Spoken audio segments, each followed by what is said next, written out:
Hello and welcome to this week's episode of Hashtag Leadership What's on Your Mind. Remember, we're a podcast to make you stop and think about your leadership journey by bringing amazing guests with amazing stories and experts in their field. So today we're speaking to Dan Purvis. How are you doing, Dan? You okay? Hi, Stuart. I'm good, thank you.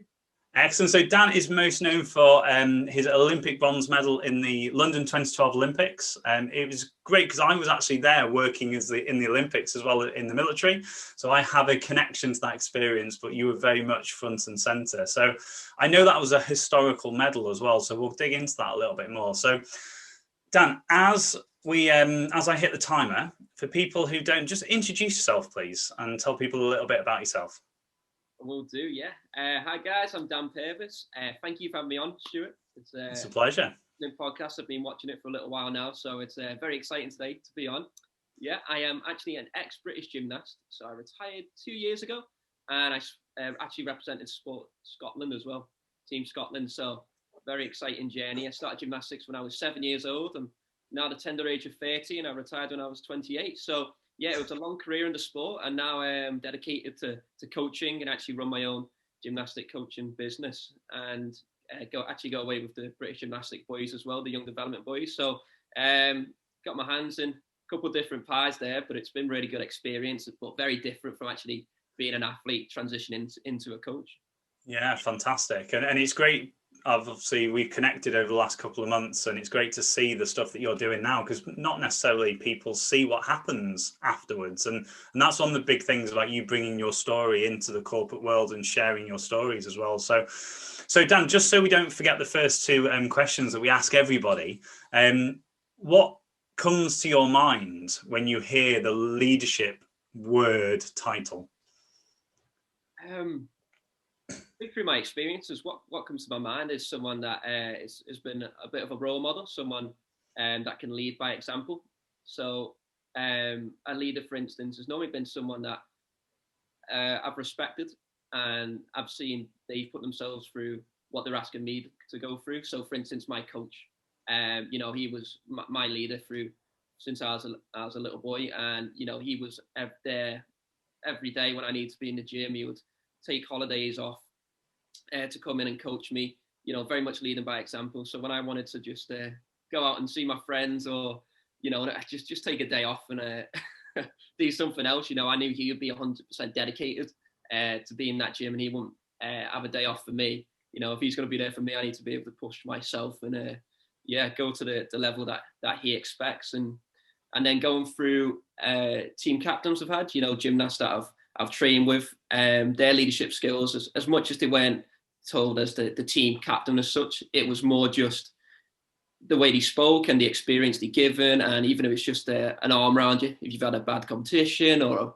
a bad day, that for me was a leader, in the sense that, it's someone that I wanted to inspire to be like. So kind of taking on the way they taught, the way they hold the composure, and didn't let themselves get bogged down. The leadership skills were being a positive thinker and a problem solver, even when things weren't going the way they wanted to. And I could see that, and some other gymnasts would let that spiral if they're having bad competitions or bad sessions, and everyone gets that, of course, in everyday life that happens. But I think it's the way you can handle that. So having teammates as well that I've seen be able to show me how to react under bad situations, then into a positive, was great leadership.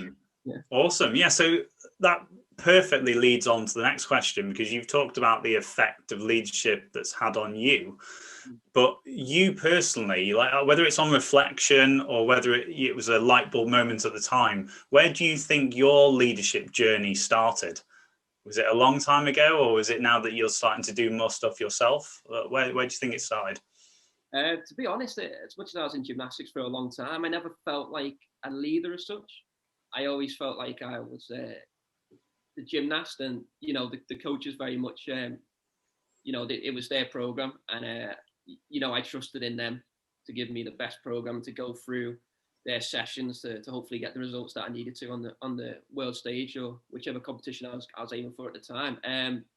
So it's only really been after where I've retired gymnastics and thought, well, what am I going to do? I'm going to have to take leadership and ownership in my own life now. There's not this one direction of you've got a Europeans or World Championships coming up, it's right. You need to go out and get a job and support yourself, and stay as positive as I can, because missing out on gymnastics and that persona especially is a challenging one for a lot of just athletes in general, isn't it? That is your whole life and persona. So my leadership, I think, has really come from coaching, and almost like a mentor, like actually coaching as being a mentor really. When I'm coaching for my own club, which is recreational gymnastics, so try and make it a lot of fun, and hopefully just give the gymnasts, the kids, a good time. But there's no pressure there for really competitive results. But then I actually coach for Team GB as well, and also Southport gymnastics classes where these gymnasts are trying to go the competitions that I went to. So trying to be a role model for them, and I want to push them. But again, my leadership role, I think, is just talking about my own experiences, and just if they need a shoulder around their arm because they're having a bad session, or if they do need a bit of a push because they're a bit scared to go for a skill, I like to hope that I've got that sort of experience now from actually doing it and being that 10-year-old kid on squad who's maybe a bit nervous or doesn't feel like they're as good as the other gymnasts. So but I think that leadership is transpired into that, as not as a gymnast but actually as a coach, and it's just nice for my head as well to actually change that perception of it. So it's been a really interesting change.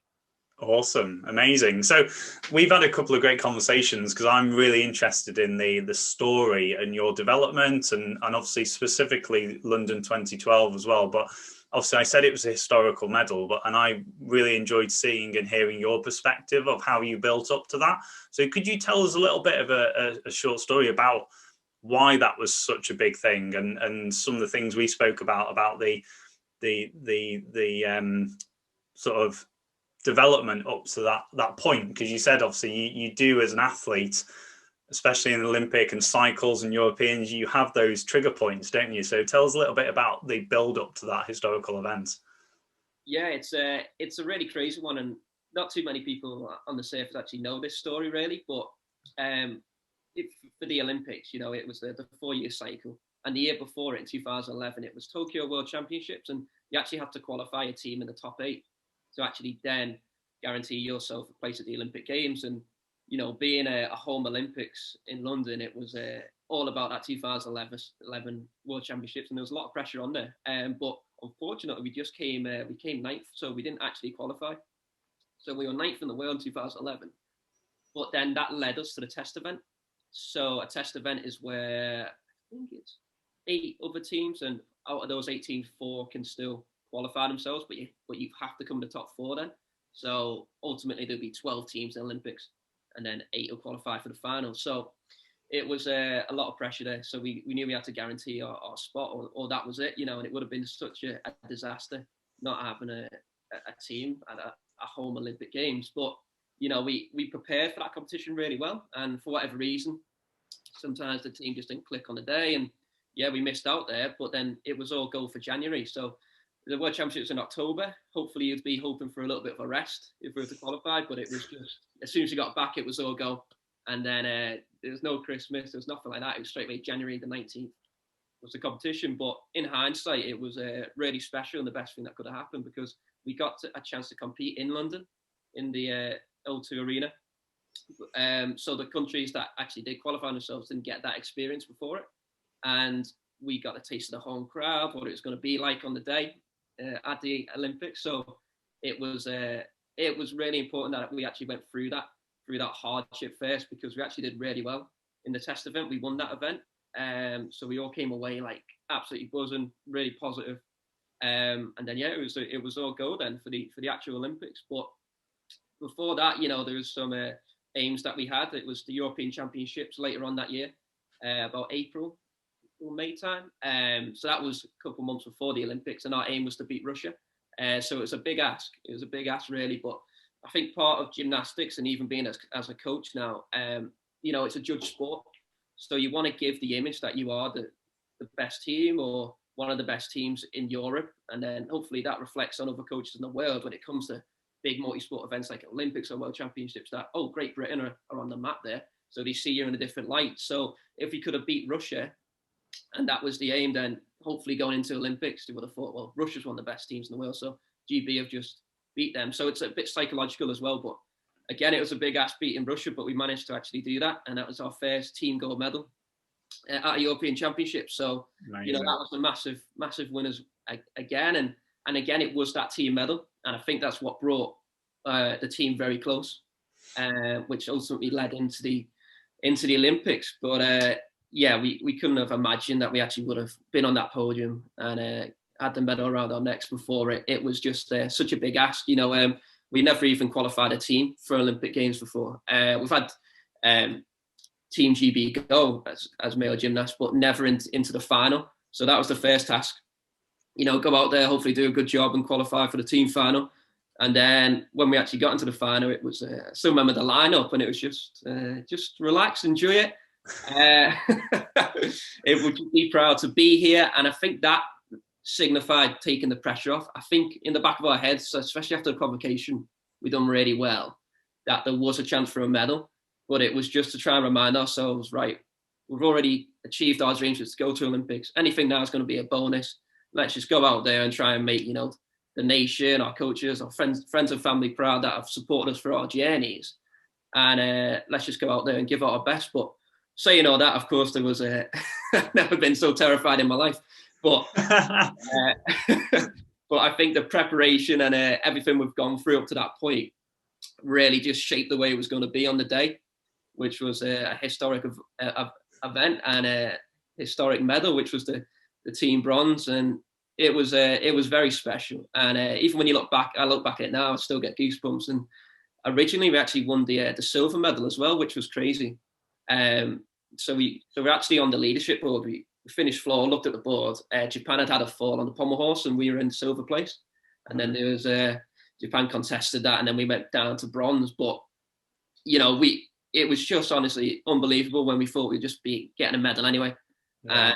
Well, do you know what you say about goosebumps? I'm a little bit of goosebumps just thinking about it, because obviously from our perspective, the military experience of being down there was phenomenal to be part of that. So just in your shoes, we talked about the London home games effect. What was the buzz like for you, like around the whole event? Obviously, very heightened in that experience of you being there, but what was it like being part of that? Oh, it was incredible. It was absolutely amazing. And I think years later, people are still talking about the buzz of London and, the nation. And I think as well, it was the year of sport, and I think it really did inspire a generation. But, not knowing we're going to be a part of that originally, it was just, I was just so excited to be at the Olympic Games. And there's not many multi-sport events at the Commonwealth Games. There's some other sports, but some other events, but not many where you see other athletes and other sports come together. So we shared a dorm with Chris Hoy. Right. That's incredible. I remember speaking to him, and he was like, good luck. And I was like, oh, that's amazing. I was 21 at the time. It was just unbelievable to see some of my idols, so Mo Farah, Usain Bolt. But it was just to try and not get carried away, to try and stay in that bubble. But it was only after the event where we got the team medal, and then Max and Lewis had got their pommel medal, that we could all relax and then just take it all in. And luckily, gymnastics was the first week of sport. So then we had another 3 weeks just to soak it all up. And it was just, media, going even to Nando's, just getting swarmed, and but being let to the front of the queue and stuff like that. It was just really crazy. But it was amazing how supportive everyone was. And especially for a sport like gymnastics, and me being from Liverpool, it was the first time that I felt like I really got the recognition.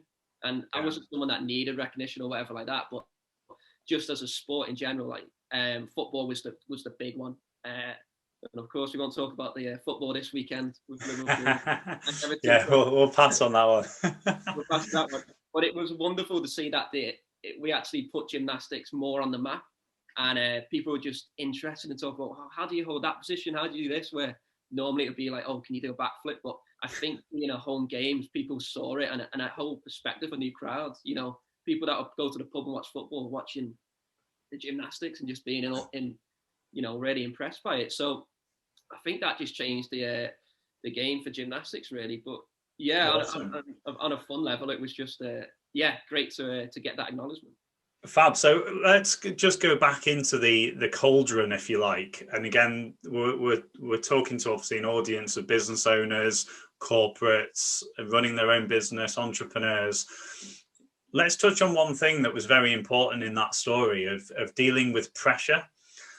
So what are your hints, tips, experiences of that thing that we always think of in a negative way?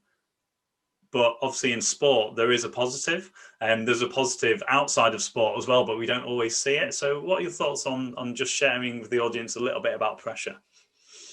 Yeah, I think pressure, I really do think it's how you deal with it. I think it's obviously a real thing, you know, if you've got an interview coming up, or you've got something you've got to deliver, if it's a session or a seminar, whichever, pressure can happen in all sorts of life. You know, from my personal experience, there was always a deadline. Time was never on my side, and my coach used to say that, you know, you've got time, but you've got to make the most of it. Gymnastics, you think of, you know, you might be in the gym 30 hours a week, but even that's not enough sometimes. It depends how you use that time. So quality control was really important.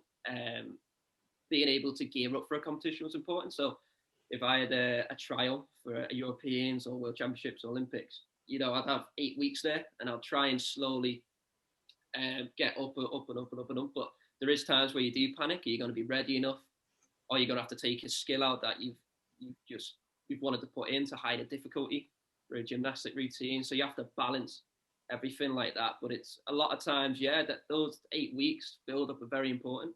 If you start to doubt yourself or crumble at the time, then, you know, that's going to affect your competition. But end of the day, I used to say to myself, well, you know, I'm still going to have to do this competition. There's no getting out of it. And even having that, as much as it felt daunting, that's what drove me, knowing that I've got no choice. You know, even if things don't go the right way, I've still got to put my arm up on stage, and I'm going to have to deliver some sort of routine. So it's up to me to decide what that routine is going to be. So for me, that really then kick-started how I approach my training, and the mindset that, okay, you've got no choice but to be positive now, even if things aren't going 100%. Okay, we can take this skill out. Okay, we can increase numbers somewhere else. Or, you know, it's a little bit different when talking about sport, but ultimately I think it's the same thing, that how you relate under pressure and having that push. And I think having a deadline sometimes can really help that. Yeah, I think just thinking when you were talking then about having that, well, two things. One was self-talk. So your positive self-talk that you, and control, like you have control. I think quite a lot of the time when people think about pressure and the term stress, it sort of comes out of like lack of control. So what sort of things, was it purely self-talk that you would deal with pressure and put things into perspective to then carry on forwards, or was there anything else you had to do? Yeah, there was a combination, really. You know, I was very fortunate that I had a really supportive coach, stood by me since I was you know, it started when I was 7. You know, my mum and dad have been absolutely amazing. They were my support bubble. And my friends, you know, my friends didn't really know much about gymnastics, and that was great. I never really wanted to talk to them about it, because I wanted them to be my friends that were outside of it, and we could just talk about, you know, footy or whatever. So it wasn't all gym. So if I was having a bad time, you know, I could share it with my mum and dad, and we could talk about it. And then again, I could speak to my friends about something totally separate. So for me, actually switching off was really important. You know, I knew, so say I'd train Monday to Saturday, and I could have Saturday afternoon and Sunday off. Those were important for me to actually switch off, because I knew on Monday I'd have to be firing. So having that support bubble, people to talk to, and just the reflection as well. Having a bit of time to yourself, not feeling guilty because you're not in the gym. It was never that for me. If I needed a day or an extra day off to recover my head, that was more important than physically going in and doing the job. So mental reflection was massive. Yeah. And then I think, just through experience, seeing the best gymnasts in the world, how calm they look under pressure, that really motivated me. And you know, some of them I've actually had the privilege to talk to, and these were like world championships, or, you know, people I used to watch when I was younger on the TV. They would always say they were nervous. Like, there's not two ways about it, but it's just how you act as such. So I used to almost try and put an act on. like, and concentrating my breathing is really important, especially like in gymnastics. They'll give you like 30 seconds to recover your thoughts, and then arm up to the judges, and you've got to live your routine. So that 30 seconds was so important to relax, slow everything down. But you know, it took me a long time to do that, because a lot of times I'll be choking up, really nervous, using a lot of energy in that 30 seconds. Yeah. You know, terrified to perform. Then rather than, okay, just relax, show that you're confident. And, you know, that signals to the judges that you're ready. It signals to yourself that, okay, it's, you've got this. And, you know, even if sometimes it didn't go to plan, you know, I'd always still advocate that, yeah, you've got to try and act confident. So, you know, hopefully you should be confident if you have the right preparation. But yeah, even if you have anything on the day or anything under pressure, no matter how confident you are, you're still going to be nervous. So I love that. Awesome. So, and again, it's that link between mental and physical, isn't it? The physical of holding yourself and knowing and giving yourself that physical confidence can have a link in. So, Dan, that is 20 minutes. Can you believe it? It flies by. I could speak to you all the time for at least another half an hour. So, Dan, thank you so much for your time today. Thanks for coming and sharing your story, and I look forward to doing some stuff with you this year as well. It'll be fantastic, and some things coming out very soon. So guys, if you're listening to us on your podcast provider, make sure you follow the podcast and hit us a review. It's great to hear that you love the podcast, but I really want to know your takeaways from each of our guests, and they're all absolutely fantastic. And then if you're watching us on the YouTube channel, make sure you hit subscribe, hit the bell, and every Wednesday at 6 a.m. another fantastic guest comes out. Next week, I must mention, we've got our 50th episode. So make sure you subscribe, make sure you don't miss that one out. And then on Mondays, we have the vlogs coming out to share my perspectives and my stories. So Dan, thanks very much again. Thank you. Thank you very much. Thank you for having me on. Hopefully this helps. It's been wonderful to talk about my journey again. And I really appreciate that, and look forward to, hopefully doing some this more. Year. Also, I'm going to put some of Dan's links if you want to go and check him out in the comments below as well. So guys, have a great week, and I'll see you next week. Take care. Bye.